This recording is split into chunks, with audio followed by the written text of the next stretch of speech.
All right, guys, I know you're probably wondering, Garrett, why the hell are you showing us a Hyundai hatchback? Well, let me tell you, this car will surprise you a lot. Now, obviously, again, you guys are asking again, why are you showing us a Hyundai hatchback? This is a muscle car page. Yes, I know it's a muscle, but you guys drive dailies, right? I know some of you guys have Focus STs, Civic SIs, and whatever else. This is a great daily driver to have fun into and get good fuel mileage. Like, it's not that expensive. So I'm gonna show you a little bit of reason why I think that's the case. So this is the Hyundai Veloster N, which is the top of the line performance model of the Veloster. Hyundai also has a couple other models, I believe, the Elantra N, and I think a Sonata N, if I'm not mistaken. But you got a lot of like exterior detail that kind of gives it away. It's a little more sporty. You got this red accent that runs along the bottom of the bumper from the grill, and it runs along the door sills. You got this N badge right there that denotes that it's a N model. It rides on Pirelli P0s, man. 235s. I like these wheels too.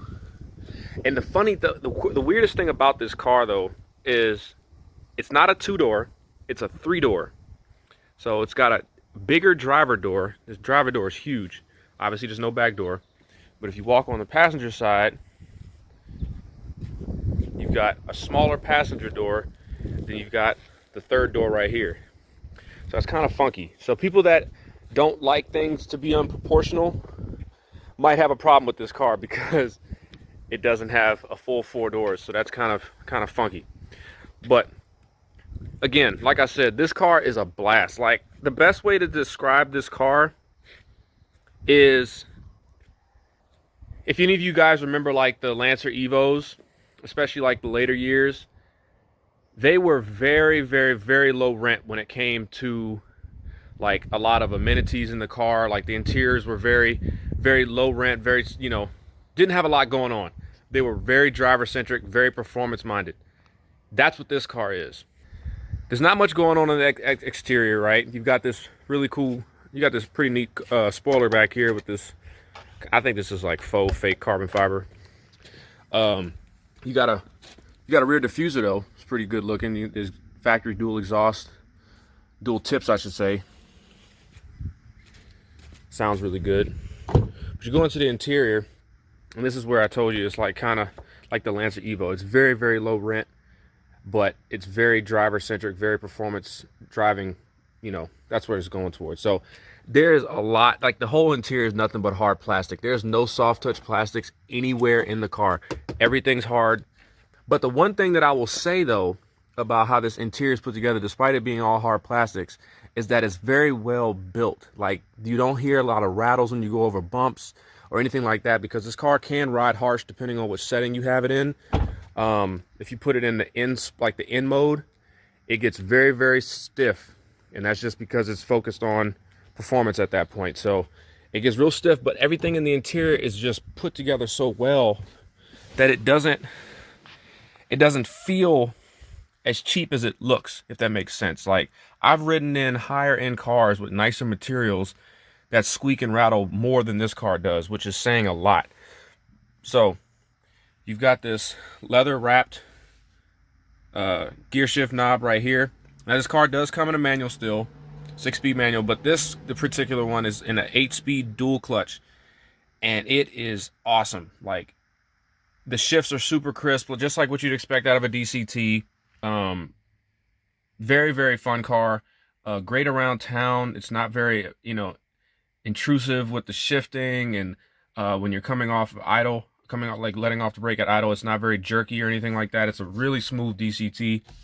The other thing right here is this leather wrapped steering wheel with these paddle shifters. And then when I take the car for a drive, I'll show you about the drive modes. So it has Eco, Sport, and I think Snow and Ice, I think, is one of the other drive modes. And then you have the button over here, which is for your N mode, which is like a factory auto N mode. And then you have a custom one where you can customize the settings for, suspension and whatever else. I'll start the car up so you can see the gauges.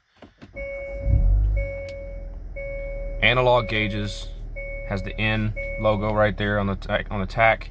There's a digital display in the middle that shows you, you know, your fuel economy. Right now I'm averaging 24 miles per gallon, which is not bad. And then you have this very smooth head unit right here. Again, not much going on in the interior. The coolest thing on the interior are these seats, to be honest with you. These seats are super nice. Now the only thing is that there's no heated or cooled option with these seats. I'm not sure if it's an option or not, but there's no option on this car. So again, you're not buying this car for a whole bunch of amenities or anything like that. You're buying this as a economical yet very fun hatchback. You know what I'm saying? Like, this is honest to God, I would buy this as a daily driver because it's that fun. Now the only thing that I would say is I wish that it came in all-wheel drive. Being that you, me, and I'm sure everybody else, we're used to driving rear-wheel drive cars, and having the power that this thing has, which isn't a crazy amount, but it's enough in a car that weighs what this weighs, that you can feel the torque steer a lot. So, you know, having the drive wheels being your turn wheels at the same time, it really messes with you when you're used to driving rear-wheel drive vehicles. So if there was anything I would want this car to have, is all-wheel drive. But that's what it doesn't come with that, so you know, it is what it is. So looking at the window sticker, after confirming my suspicions online, the way that this car is optioned out right now, minus a couple different color options, you know, exterior color options, and the, you know, change between a 6-speed manual and the dual clutch transmission, there are not any other like interior options in terms of heated seats or heated steering wheel or anything like that. You just have some small accessories like, you know, cargo net and some safety stuff like that. But this is how the car comes, which is crazy to believe. Hyundai did not leave much room for modification in terms of you know, features or whatever. So you have the 8-speed dual clutch, a 2-liter turbo 4-cylinder making 275 horsepower, 260 pound-feet of torque.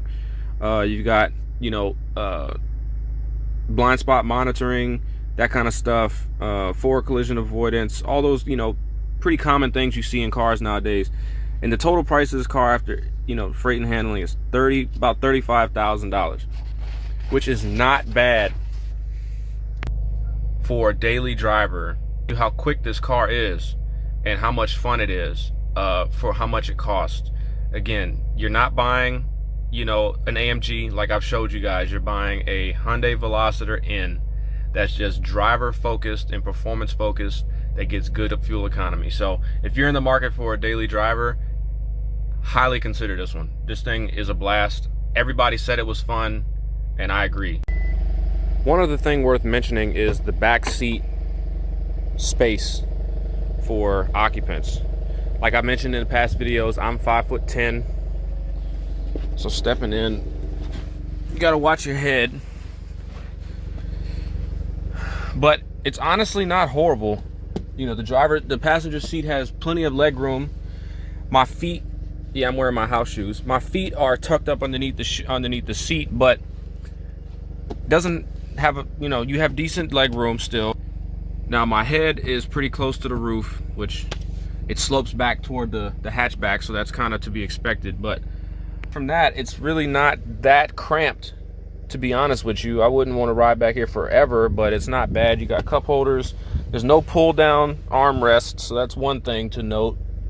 And then there's no USBs or anything back here to plug in, so not much going on in the back seat for rear occupants. But if you were to ride back here with the, you know, as a passenger, it's not bad for short drives.